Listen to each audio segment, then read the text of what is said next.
Hey there, I'm Angela. Welcome to my channel. Thanks for stopping in. Today I have a little bit of a pattern review for you. It's an oldie but a goodie. It's Butterick 3306. If you saw my last video, I did a little bit of a sneak peek at what I was making, and I just finished it yesterday.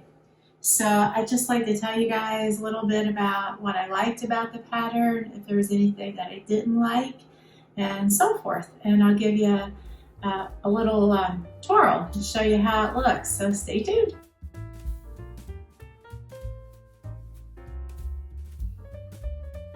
This is the pattern that I used. It's Butterick 3306. The designer is Diane von Furstenberg. The dress does come in 3 lengths, a shorter, medium, and long length, and it can be sleeveless or short sleeves. And while this pattern is pretty old, it was published in 1994, you still can find, you can find this online on eBay or Etsy, so it's still available. And it looks to me like it's sort of like a classic kind of style. Like, I think it would look good no matter that this is 2021, it still, I think, looks good. It doesn't look too terribly dated, or at least I don't think it does. I just think the way that it's cut makes for a really, really nice fit overall. I'll take you in for a little bit of a closer look before I try it on. So what I really love most about this dress is just simply the cut, the way it fits. I really, really like the way the bodice is shaped, and it has a separate connection to the waistline here. It's not, well, actually it does have some princess seaming going on just down to the waistline. And then actually the skirt is actually made of 8 pieces. So there are 4 panels in the front and then 4 in the back. So even though it looks, I guess, princess seamed all the way down, it's separated right there. So you sew the skirt separately and the bodice and then attach them together. And only the bodice is lined. I'll show you guys the inside here in a second.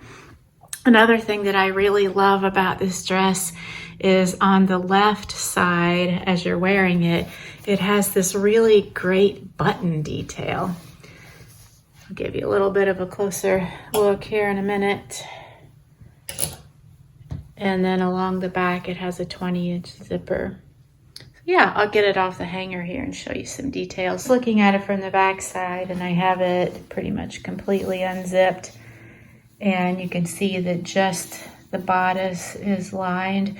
And the only, I guess, 2 things that I did differently than the pattern calls for is that I did insert the lining by hand, and I'll tell you why here in just a moment. And then I also installed the zipper by hand. So at first I did install the lining on the machine, just like the pattern called for, but then the way that you have to turn it inside out, like it was a little bit confusing, and I finally got it. But then once I had it completely turned right side out, it just didn't lay right. Like the lining didn't seem to fit very well. So it was a little frustrating, and I ended up unpicking all the stitches and taking the lining out again, and did a little bit of Googling, and I ended up installing the lining by hand. And it took a lot longer, not gonna lie, it took a lot longer. But the results were so worth it. It just, it lays more nicely now, and it just fits better. It was a good move all in all. And turning it back over to the front side, I just want to show you guys this great button detail. So I did the shorter length, which called for a total of 7 buttons going down the left side here. The longer length, I think, called for 9 buttons. And they are actual buttons, so you can undo them. Try to do this one-handed here. So they actually are functional buttons, but since it has the zipper in the back, the buttons, while they are functional, they really are purely decorative. But I think that's just such a nice, great detail.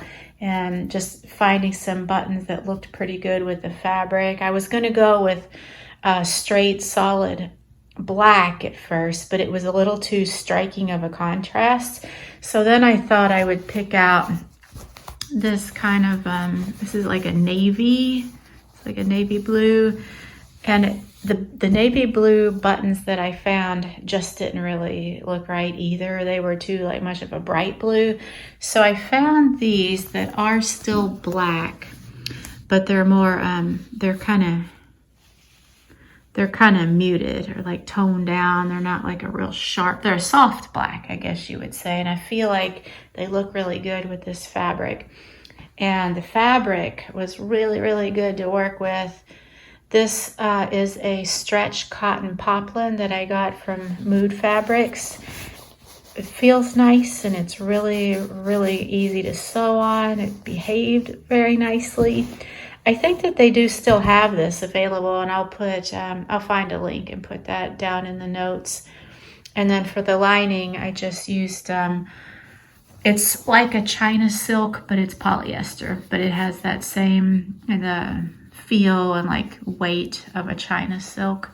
So that seemed to work out pretty nicely too. I didn't want anything too heavy since it is going to be a summertime dress.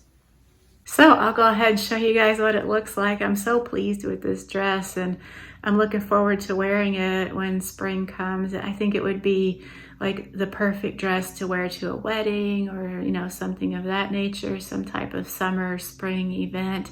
And I was out shopping a couple of weeks ago when the dress was in progress and just browsing around in the shoe section, and I found the perfect pair of shoes to go with it on clearance. Like, it was meant to be. So it all worked out nicely. Just have to show you the shoes that I found. They're so good with this dress.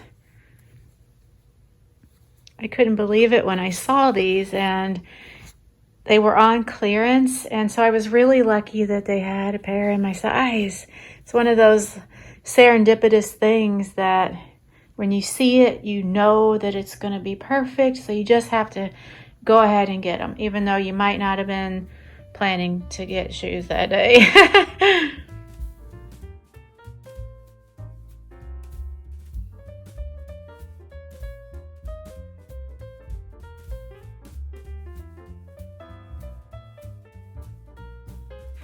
So that's all I have for today. I hope you found this helpful or at least a little interesting. And be sure to introduce yourself in the comments below and say hi. And otherwise, until next time, bye.